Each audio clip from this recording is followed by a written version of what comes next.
कल electric dipole की वजह से फील्ड फाइंड किए थे, समझ लो बाबू। नहीं सॉरी, फील्ड नहीं, पोटेंशियल ना, पोटेंशियल ना। हाँ, अभी चल रहा है टॉपिक आपका electric potential due to dipole, due to dipole. देखो, डायपोल की वजह से इलेक्ट्रिक पोटेंशियल फाइंड करना था हमें, और हमने पहले वाले केस कर रखे थे कि अगर कोई डायपोल है, ठीक है, अगर कोई डायपोल हो जिसका डायपोल लेंथ 12 है और डायपोल सेंटर से कोई एक पॉइंट P हो जिसका डिस्टेंस डायपोल सेंटर से R होता है, तो इस पॉइंट पे पोटेंशियल कैसे निकालते थे? सिंपल सी बात थी, इस पॉइंट पे पोटेंशियल निकालने के लिए आप पॉजिटिव चार्ज की वजह से पोटेंशियल निकाल लीजिए, नेगेटिव चार्ज की वजह से पोटेंशियल निकाल लीजिए। तरीका क्या है? KQ/R, और दोनों को ऐड कर दीजिए। तो ऐड करने के बाद आपको एक फाइनलाइज रिजल्ट मिला था कि V net potential at P is equal to PK, याद है, PK/R स्क्वायर, PK/R स्क्वायर। ये P यहाँ पे क्या है? P यहाँ पे डायपोल मोमेंट है, P यहाँ पे डायपोल मोमेंट है, होता था ना PK/R स्क्वायर। ये केस हम लोगों ने कल कर रखा था। आज हम लोगों को करना है बाकी के दो केसेस, इक्वेटोरियल सरफेस पे और एनी पॉइंट पे। आइए सेकंड कर लें। सेकंड डेरिवेशन आप लोगों को वैसे होमवर्क बोले थे, उम्मीद करते हैं कि आप लोगों ने नहीं बनाया होगा। हाँ, एट अ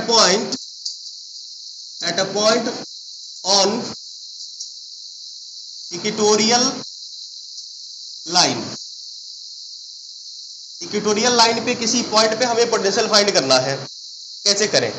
देखो तो सर, हमारे पास मान लीजिए एक -Q और एक +Q डायपोल चार्ज सिस्टम है। ये रहा डायपोल सेंटर, लेंथ L। कहाँ पे फाइंड करना है? Dipole centre. इक्वेटोरियल प्लेन का मतलब होता है at perpendicular bisector. Equatorial point का मतलब होता है परपेंडिकुलर बाइसेक्टर पे कोई लाइन नहीं, इसका परपेंडिकुलर बाइसेक्टर ये होगा। कितने डिस्टेंस पे? R डिस्टेंस से फाइंड करना है। तो मान लेते हैं ये पॉइंट यहाँ पे है P। तरीका वही चलेगा, पॉजिटिव चार्ज की वजह से फाइंड करिए, नेगेटिव चार्ज की वजह से फाइंड करिए, और टोटल को ऐड कर दीजिए। P पॉइंट पे नेगेटिव चार्ज, ये वाला डिस्टेंस कितना हो जाएगा? कोई बताओगे? देखो, ये 90 डिग्री है ना, ये डिस्टेंस हो जाएगा आपका L square plus R square. इसी तरह से, क्योंकि ये परपेंडिकुलर बाइसेक्टर है, इसका मतलब ये आइसोसेलेस ट्रायंगल बन जाएगा। या आप छोड़ो ना ये बात, ये 90 डिग्री है, ये R है और ये L है, तो ये डिस्टेंस भी आपके लिए क्या होगा? हाइपोटेन्यूज जैसा बिहेव करेगा, और ये L square plus R square होगा। क्लियर है? अब आप ये बताइए, पॉजिटिव चार्ज की वजह से पोटेंशियल यहाँ पे आ जाएगा नहीं, तो पोटेंशियल ड्यू टू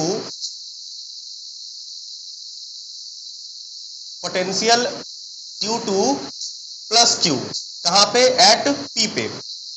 तरीका क्या है? तरीका है V1 मान लेते हैं इसे, V1 equal to K, positive आएगा, पॉजिटिव चार्ज की वजह से पॉजिटिव पोटेंशियल, तो KQ/R होता है। R मतलब उस पॉइंट से उस चार्ज का डिस्टेंस। इस पॉइंट से इस चार्ज का डिस्टेंस कितना है? बिल्कुल, तो ये हो गया आपका L square plus R square. Similarly potential due to -Q charge at P, -Q charge की वजह से V2 मान लेते हैं, ठीक है। कितना होगा? नेगेटिव चार्ज की वजह से उस पॉइंट पे नेगेटिव पोटेंशियल होगा। नेगेटिव पोटेंशियल मतलब -K, चार्ज कितना है? Q, और डिस्टेंस कितना है? L square plus R square. बोलो, कोई दिक्कत? नीचे दिखने में असुविधा हो रही है क्या? बिल्कुल हो रही है।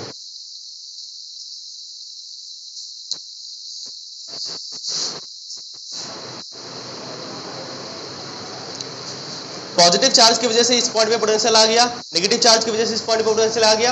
अब आपको नेट पोटेंशियल चाहिए, तो नेट पोटेंशियल क्या करिएगा? दोनों को ऐड करोगे, तो net potential V net at P, Vp equal to V1 plus V2। तो V1 का value K Q by L square plus R square plus minus K Q by L square plus R square. K Q common ले ले, नहीं, अच्छा ये दोनों term common आएगा तो बचेगा क्या, जीरो। ओहो, तो जीरो हो गया, जितना पॉजिटिव उतना ही नेगेटिव, ये तो लड्डू हो गया रे बाबू, वाह वाह वाह, कमाल हो गया। मतलब पोटेंशियल कितना हो गया, जीरो, बहुत सुंदर। तो इक्वेटोरियल लाइन में कहीं भी पोटेंशियल क्या होगा, आप यहां भी निकाल लो, ये distance same, negative positive zero. Dipole की वजह से पोटेंशियल इक्वेटोरियल लाइन में कहीं भी पॉइंट पे क्या होगा, जीरो होगा। यहाँ पे एक सुंदर सा कंसेप्ट बनेगा जिसको हम लोग कहते हैं इक्विपोटेंशियल सरफेस, जो इसके बाद हम लोग पढ़ेंगे, यही से इसका कंसेप्ट बनेगा। इससे पहले छापिए, फिर बात करते हैं तीसरा केस।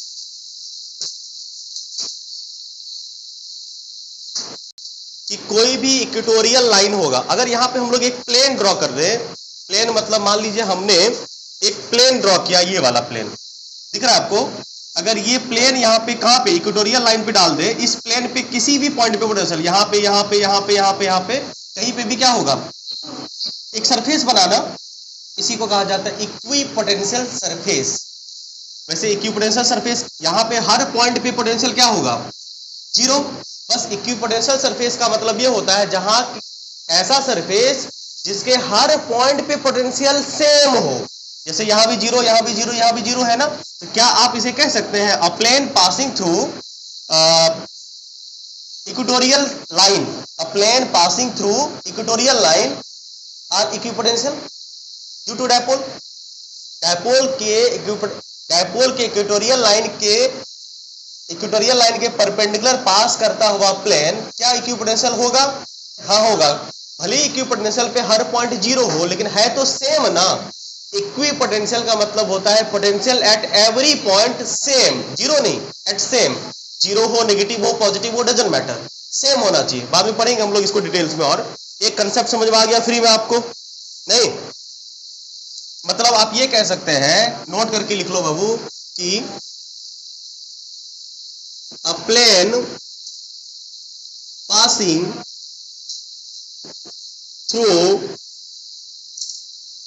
थ्रू इक्वेटोरियल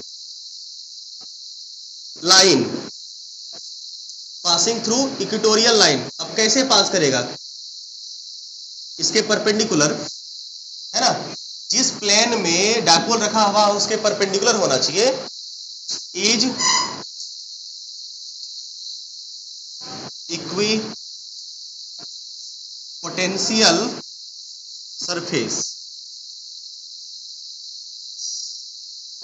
कुछ ऐसा।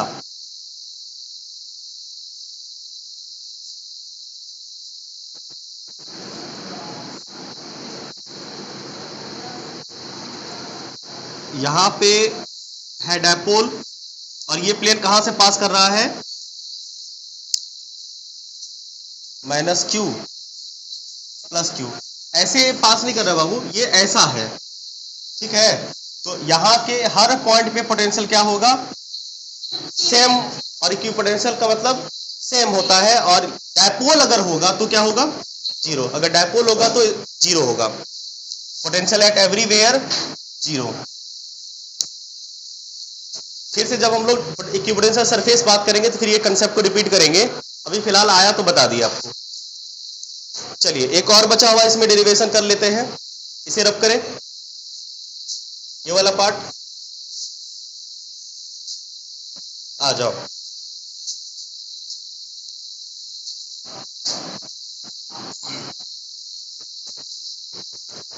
देखो हमारे पास लास्ट केस था, किसी भी पॉइंट पे, at any point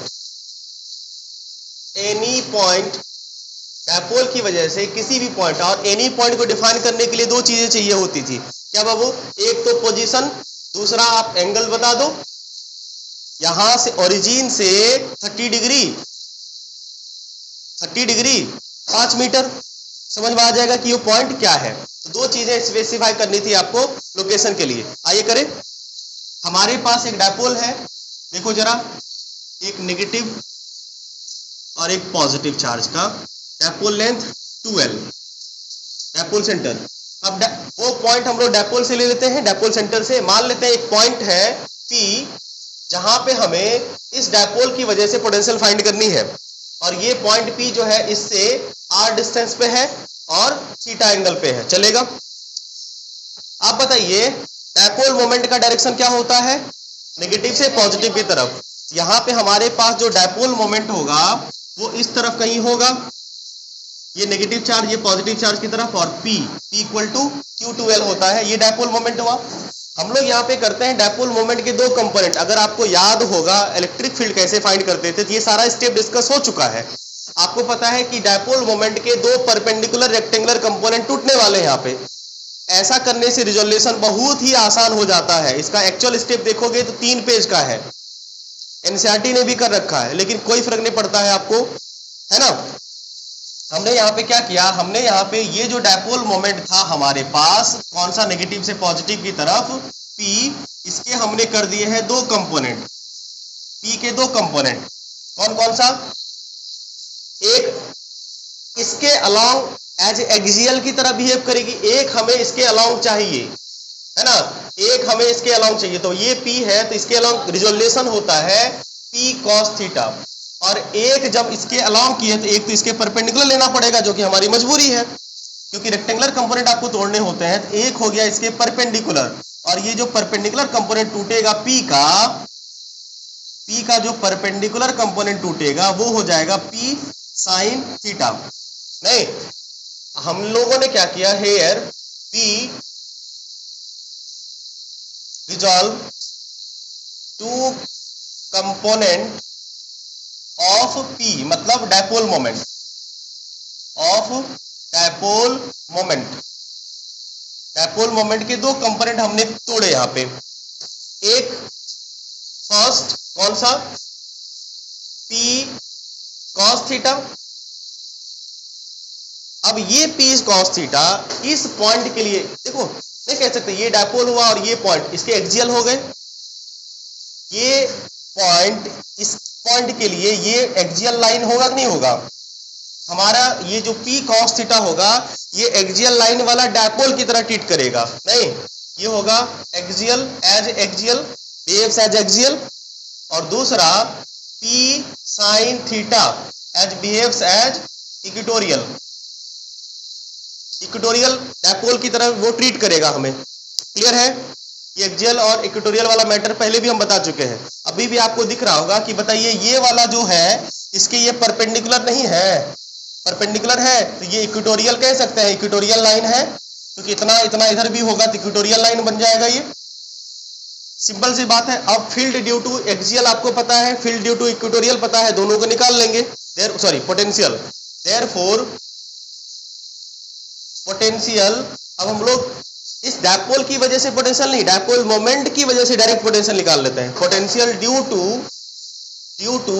P cos theta, axial वाला टेक्निक चलेगा यहाँ पे, इसको V1 मान लेते हैं, V1। और एक्सियल में पता है कि आपको एक्सियल में पोटेंशियल होता था, बोलो PK by R square, PK by R square. तो P हमारे पास कितना है, P cos थीटा, तो P cos थीटा और K हो गया बाय R, तो R ही है, R स्क्वायर।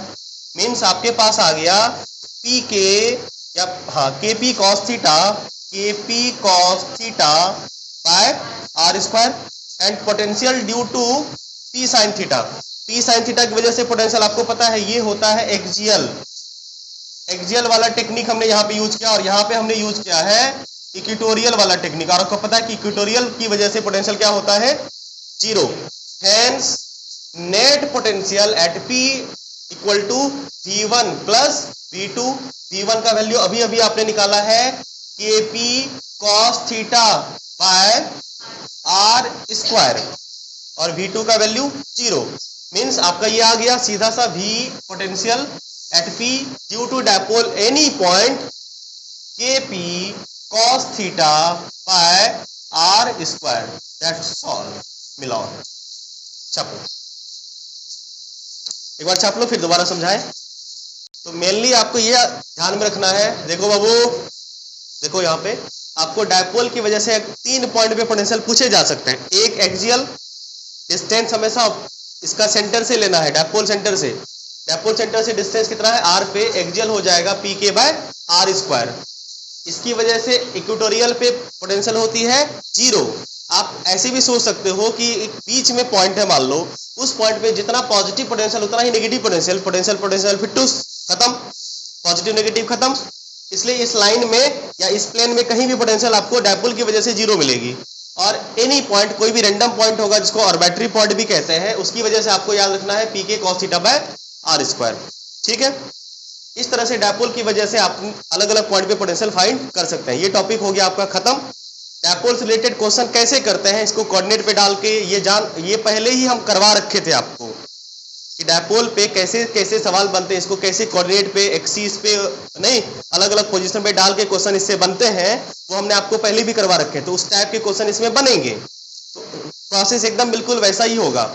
कभी फुर्सत में प्रैक्टिस कर लेंगे। पहले टॉपिक को कंटिन्यू करते हैं, फिर आगे बात करते हैं, करेंगे सवाल भी करेंगे। ठीक है बेटा, ऐसे डाउट है कोई? चलो, अब अगला बहुत ही खूबसूरत टॉपिक होगा आपका, काफी यूजफुल। जिस तरह से इलेक्ट्रिक फील्ड और फोर्स में रिलेशन था F बराबर QE, उसी तरह से इलेक्ट्रिक पोटेंशियल और इलेक्ट्रिक फील्ड में क्या रिलेशन है, इस पे बहुत ही अच्छा सवाल बनेगा आपका। लगाएंगे हेडिंग, रिलेशन बिटवीन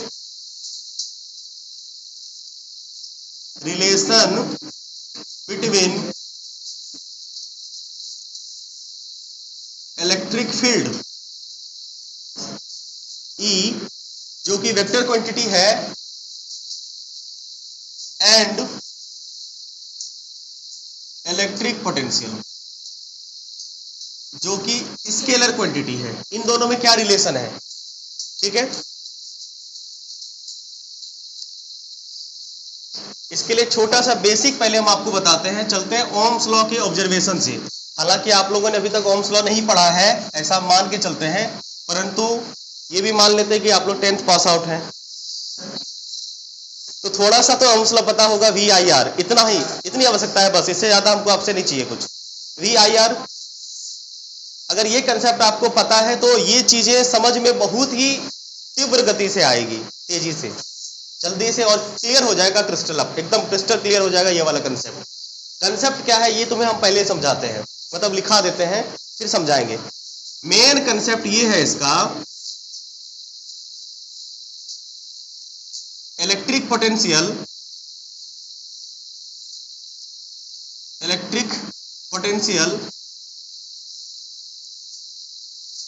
फॉल, मतलब ड्रॉप करता है, गिरता है, या इसको ड्रॉप कह दो, ड्रॉप इन द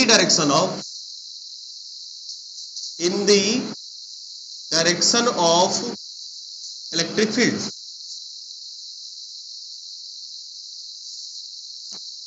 बिल्कुल समझ में आया? 100% समझ में आ गया? बोलो रे, क्या होता है? इलेक्ट्रिक पोटेंशियल इलेक्ट्रिक फील्ड के डायरेक्शन में घटता है, मान लिए, समझदार हैं आप लोग। लेकिन हम मान लेते हैं कि आजकल भरोसा नहीं किया जा सकता है ना। ये बात हम लिखे हैं तो आप लोग मान लिए कि अच्छा सर आप बोल रहे हैं कि इलेक्ट्रिक फील्ड के डायरेक्शन में पोटेंशियल घटेगा, मान लेते हैं, क्योंकि झूठ तो आप बोलते नहीं हैं। हाँ, कोई गारंटी नहीं। आ जाओ, इसे समझते हैं पहले बेसिक तरीके से, फिर बाद में आपको फॉर्मूले से भी समझाएंगे। मान लीजिए हमारे पास एक सर्किट है जिसमें 2 रेसिस्टेंस हैं, ठीक है, एक 3 ओम और एक 2 ओम, और इसे हमने 10 वोल्ट के सप्लाई से जोड़ रखा है, बैटरी से। बड़ा अच्छा लग रहा है, पीछे का पड़ा हुआ कुछ काम आ रहा है नहीं। 3 ओम और 2 ओम 10 वोल्ट बैटरी के साथ जुड़ा हुआ है, एक सिंपल सर्किट है आपका। अगर हम आपसे ये पूछें कि भाई वो आप ये बताइए कि यहाँ पे एमीटर लगा हुआ, एमीटर सीरीज में कि पैरेलल में? सीरीज में रहता है। बताइए एमीटर का रीडिंग क्या होगा, मतलब करंट कितना होगा? बहुत बढ़िया। इससे पहले आपको ये दिख रहा है कि ये दोनों जो रेसिस्टर है वो सीरीज में है, और R इक्विवेलेंट हो जाएगा आपका R1 प्लस R2। सीरीज में R1 प्लस R2 होता है मीन्स 2 3 होता है 5 ओम। टोटल R नेट कितना आ गया 5। V आपको पता ही है, I इक्वल टू होता है V बाय R। V का वैल्यू 10 और 5 हो गया, ये हो गया आपका 2 एम्पेयर। प्लीज NU देखो नहीं, डबल NU सब मानोगे, कोई बात नहीं। देखो I equal to V by R 10/5 2 ampere आया। ये हमने आपको सिखाया था कि बताइए इसके पास अगर वोल्ट मीटर लगा दें, इस वोल्ट मीटर का रीडिंग बताओ V1। मान लो इसके पास अगर वोल्ट मीटर लगा हुआ है, इसका रीडिंग बताओ, बता दोगे? आसान है बिल्कुल।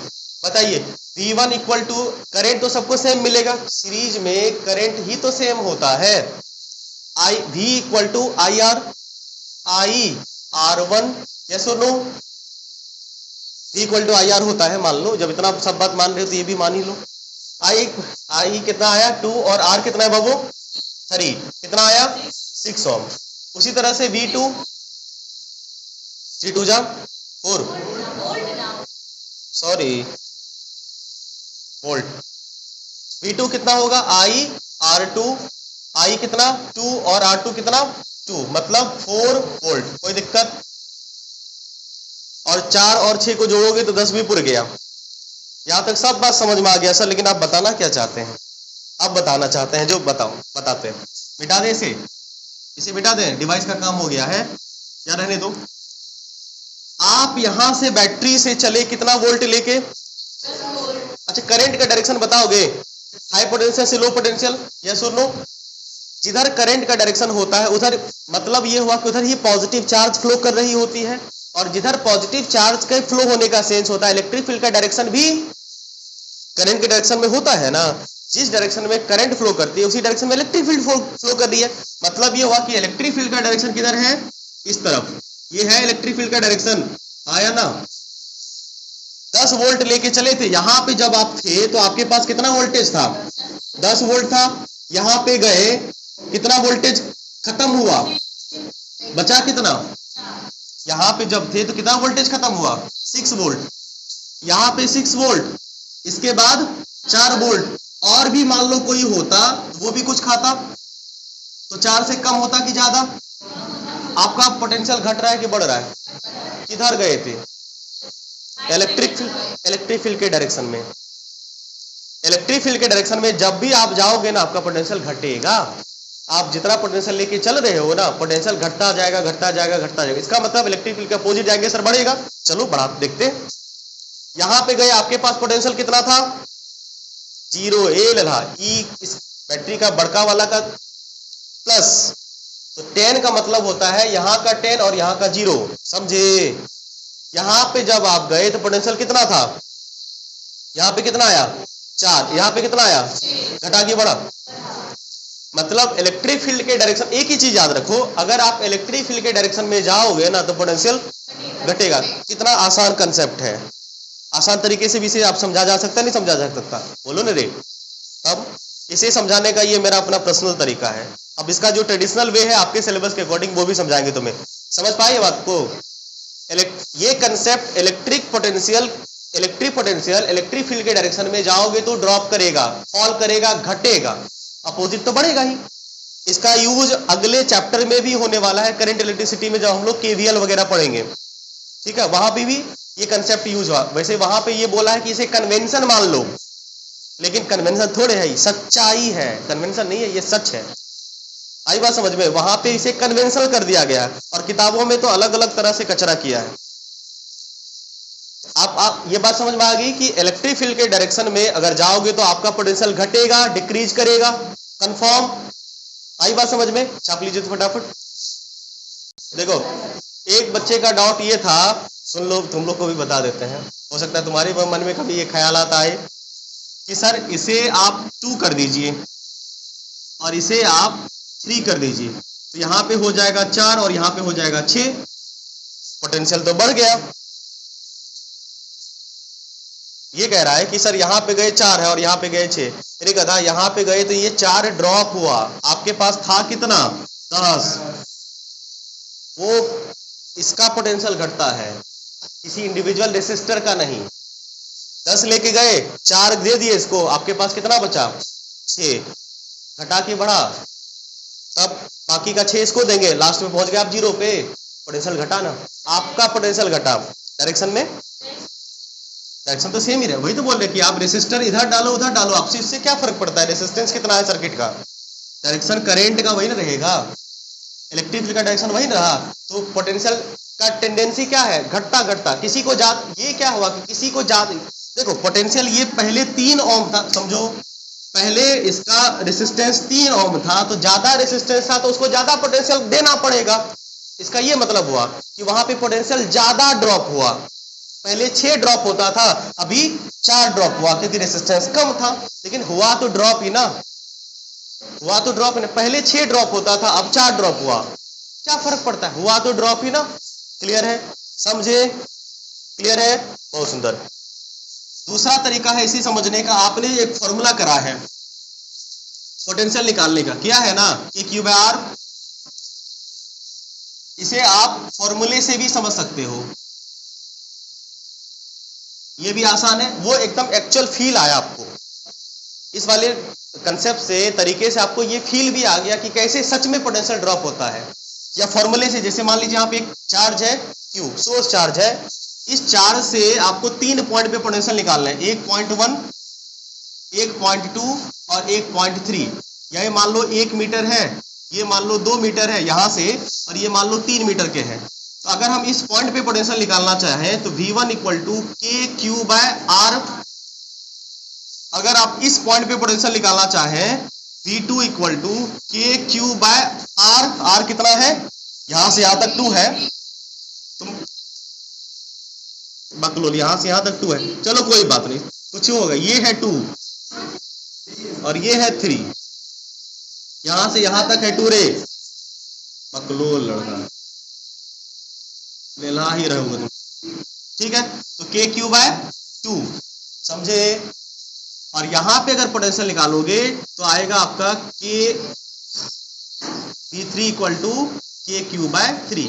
आप देखो ना, ये क्या है? पॉजिटिव चार्ज है, पॉजिटिव चार्ज की वजह से फील्ड का डायरेक्शन इस तरफ होती है, away from charge. Positive charge की वजह से फील्ड का डायरेक्शन अवे फ्रॉम चार्ज, ये हुआ फील्ड का डायरेक्शन, इलेक्ट्रिक फील्ड का डायरेक्शन। इलेक्ट्रिक फील्ड के डायरेक्शन में जो देखो नीचे बढ़ रहा है, मतलब ओवरऑल घट रहा है ना। हेयर V1 इज, हाँ मतलब हाँ, V1 is greater than V2 is greater than V3। सबसे छोटा कौन सा होगा? V3। क्यों? क्योंकि आप इलेक्ट्रिक फील्ड के डायरेक्शन में गए हैं। छापो। और सिर्फ यही नहीं, आपको पता है कि पॉइंट चार्ज की वजह से फील्ड का डायरेक्शन हर तरफ होता है। जैसे ये मान लीजिए एक पॉइंट चार्ज है, इसकी वजह से हर तरफ फील्ड बनेगा, ये इसका गॉसियन सरफेस, बाद में ये इक्विपोटेंशियल सरफेस बनेगा इसका। अगर आप इधर जाओगे, इस पॉइंट का पोटेंशियल अगर 10 वोल्ट है, तो अगर मान लो इसका पोटेंशियल 20 वोल्ट है, फील्ड का डायरेक्शन ये ना होगा, इसका पोटेंशियल 10 वोल्ट हो जाएगा। और यहाँ पे अगर छोटा सर्किल होगा, इसका पोटेंशियल मान लो और ज्यादा होगा, मान लो 30 वोल्ट। जरूरी नहीं है कि यूनिफॉर्मली रेट से घटे, ये डिपेंड करता है कि ये डिस्टेंस क्या है, इस पर डिपेंड करेगा। इस तरह से पोटेंशियल ड्रॉप होगा आपका। समझ गए बात को? पोटेंशियल ड्रॉप होना ही है इलेक्ट्रिक फील्ड के डायरेक्शन में, जब भी आप जाओगे तो सत्य है ये।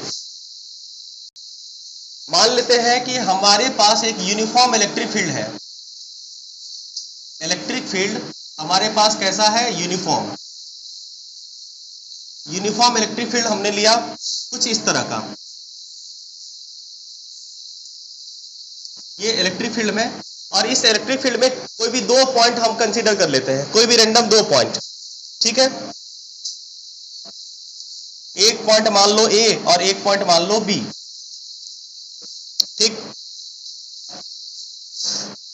अब एक यूनिट पॉजिटिव चार्ज को हम A से B या B से A ले जाते हैं, high potential low potential, B से A ले जाते हैं, एक्सप्रेशन अच्छा आएगा। B से A ले गए, जो एक्चुअल पोटेंशियल का डिफिनेशन है, आपको किसी भी पॉइंट पे पोटेंशियल पता है ना, किसी भी पॉइंट पे पोटेंशियल कैसे निकालते हैं? नहीं, अगर मान लो इस पॉइंट पे पोटेंशियल निकालना हो तो के क्यू बाय आर इस टाइप से निकाल सकते हैं, या हम ये वाला एक्सप्रेशन लिखें, V A minus V B लिखाएगा कि V B minus V A लिखाएगा? V A minus V B, तो वी ए माइनस ए लिखाएगा। चलो कोई बात नहीं, हाई पोटेंशियल कौन सा हो गया ना, पी होगा ना। चलो कोई बात नहीं, V A minus V B. आपको पता है कि पोटेंशियल डिफरेंस बराबर होता है work done per unit charge by external agent. तो work done by external agent in bringing charge from B to A, और चार्ज मान लो क्यू नोट ले जाना है हमें, क्यू नोट। अब बताइए इस क्यू नोट पे दो लोग फोर्स लगाएंगे, एक इलेक्ट्रिक फील्ड बोलेगा मेरी तरफ जाओ, जिसकी वजह से इलेक्ट्रिक फोर्स लगेगा, और आपको अपोजिट लाना है, मतलब आपको क्या करना पड़ेगा, इसके अपोजिट आपको एक्सटर्नल फोर्स लगाना पड़ेगा। यहाँ पे वर्क डन कौन सा लोगे, एक्सटर्नल लोगे, और ये कितना होगा, F बराबर क्यू ई के बराबर होता है। क्या आपको इतना ही नेगेटिव फोर्स लगाना पड़ेगा, यस और नो? इतना ही नेगेटिव फोर्स लगाओगे ना, बोलो? तो फोर्स इनटू डिस्प्लेसमेंट, मान लेते हैं ये डिस्प्लेसमेंट है आपका R, जितना आपको करना है। यहाँ पे एक चार्ज था Q, इसको R डिस्प्लेसमेंट पे आपको लाना है, तो बताइए वर्क डन कितना हो जाएगा, फोर्स इनटू डिस्प्लेसमेंट।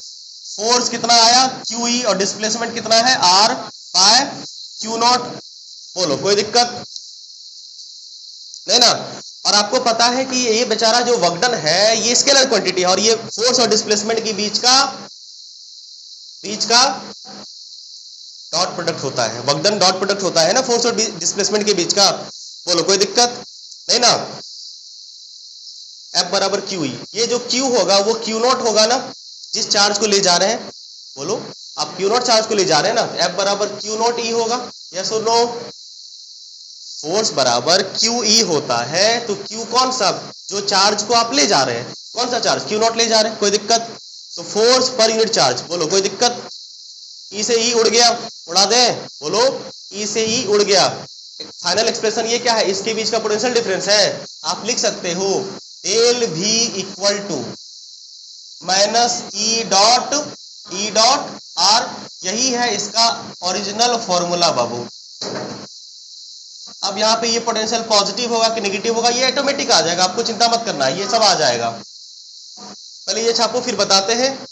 ये इसका ओरिजिनल एक्सप्रेशन हुआ, ई dot are minus E dot are. Original expression क्या है, माइनस, ये माइनस इस वजह से नहीं आया है, ये माइनस आपका ओरिजिनल फॉर्मूला में रहेगा, आप भले ही कंसीडर करिए नहीं करिए, ये माइनस ऑलरेडी यहाँ पे अवेलेबल रहेगा, प्रेजेंट हमेशा। छापो फिर बात करते हैं इस पे। अब दो तीन इंपॉर्टेंट डिस्कशन, क्या कि तुम्हारे मन में ये सवाल आएगा, सवाल वाल आता है कि नहीं मन में? नहीं, ठीक, हम मान के चलते हैं। तुम्हारे मन में ये सवाल आया होगा कि सर अभी अभी आपने कहा है कि इलेक्ट्रिक फील्ड के डायरेक्शन में जाओगे तो पोटेंशियल ड्रॉप होगा, पक्का? मतलब ए का जो पोटेंशियल होगा वो ज्यादा होगा बी के पोटेंशियल से, हाँ या ना? मतलब अगर हम अपने बुद्धि विवेक का प्रयोग करें तो ये बात एकदम श्योर हो जाएगा। यहाँ पे सिर्फ ये कंसेप्ट की इलेक्ट्रिक फील्ड के डायरेक्शन में पोटेंशियल ड्रॉप होता है, VA is greater than VB, होगा कि नहीं होगा? VA ग्रेटर देन VB, इसका ये मतलब हुआ कि अगर VA ग्रेटर देन VB है तो VA माइनस VB निगेटिव की पॉजिटिव रे बाबू, पॉजिटिव आना चाहिए, हाँ या ना? VA माइनस VB पॉजिटिव आना चाहिए, ज्यादा माइनस कम पॉजिटिव आना चाहिए ना? आया है क्या? लेकिन रुक जाओ, ये वो नहीं है जो तुम सोच रहे हो। तुम जिस पॉजिटिव नेगेटिव को ढूंढ रहे हो वो थोड़े ही है, हाँ हाँ हाँ, वो तो ये थोड़े है। वो क्या है दिखा है, देखो अभी अभी आपने सीखा है डी, देखो ना पॉजिटिव आएगा, चिंता मत करो। माइनस ई डॉट आर, पहले वेक्टर वेक्टर तो खत्म करो, तो क्या करोगे, E R cos dot product बाबू, डॉट प्रोडक्ट कॉस थीटा की साइन थीटा, कॉस थीटा, हाँ हाँ हाँ हाँ कॉस थीटा, क्लियर है? अब ये थीटा किसके बीच लोगे, इलेक्ट्रिक फील्ड एंड डिस्प्लेसमेंट। ये जो थीटा होगा बाबू, ये theta is the angle between, बोलो बोलो, angle between field and displacement, yes और नो? क्लियर है? अब आप बताइए फील्ड किधर है, फील्ड दिख रहा है ना, फील्ड किधर है, इस तरफ और चार्ज को आप कहां से कहां लाए, किस तरह, डिस्प्लेसमेंट, डिस्प्लेसमेंट का डायरेक्शन नूनू, ये हुआ डिस्प्लेसमेंट का डायरेक्शन, ये हुआ डिस्प्लेसमेंट का डायरेक्शन और ये हुआ फील्ड का डायरेक्शन। बताइए इसके बीच का एंगल कितना, cos 180 का वैल्यू पक्का कि तुम लोग ऐसे बोल रहे आंसर बनाने के लिए? अच्छा ठीक है। डेल भी equal to minus E R cos 180। आपको ये साथ मतलब प्रूफ दे रहे हैं कि आप जो सोच रहे हैं आपकी सोच सही है, मतलब आप सही सोचते हैं। वाह, आज तक ऐसा कोई नहीं बोला था। हेंस प्रूफ भी कर दिया ना। ई आर cos 180 का वैल्यू होता है -1। बताइए ई इंटू आर पॉजिटिव चाहिए था, मिल गया, खुश, छाप लो। नहीं समझे बात को? आपको VA माइनस BB पॉजिटिव चाहिए था, आया ना बाबू पॉजिटिव, मतलब सब कुछ ठीक ठाक जा रहा है अभी तक, क्या? छाप लीजिए। सिंपल सी बात, 2-3 बातें आपको ध्यान में रखनी है। एक, इसका original version, original formula -E.R या E.DR आपको देखने को मिलेगा, यही फॉर्मूला आपको कैरी करनी है। और ये बातें ध्यान रखनी है कि इलेक्ट्रिक फील्ड के डायरेक्शन में अगर कोई भी 2 पॉइंट होगा तो पहला वाला पॉइंट जो पीछे वाला पॉइंट होगा उसका पोटेंशियल ज्यादा होगा, क्योंकि फील्ड के डायरेक्शन में पोटेंशियल ड्रॉप होता है। प्रूफ भी हो गया आपका ये कि यहाँ का पोटेंशियल ज्यादा होगा इससे, ये सारी चीजें प्रूफ भी हो गई। क्लियर? ठीक है, अगले क्लास में हम लोग मिलते हैं सवाल के साथ इसी कंसेप्ट पे। तब तक के लिए बने रहिए, धन्यवाद।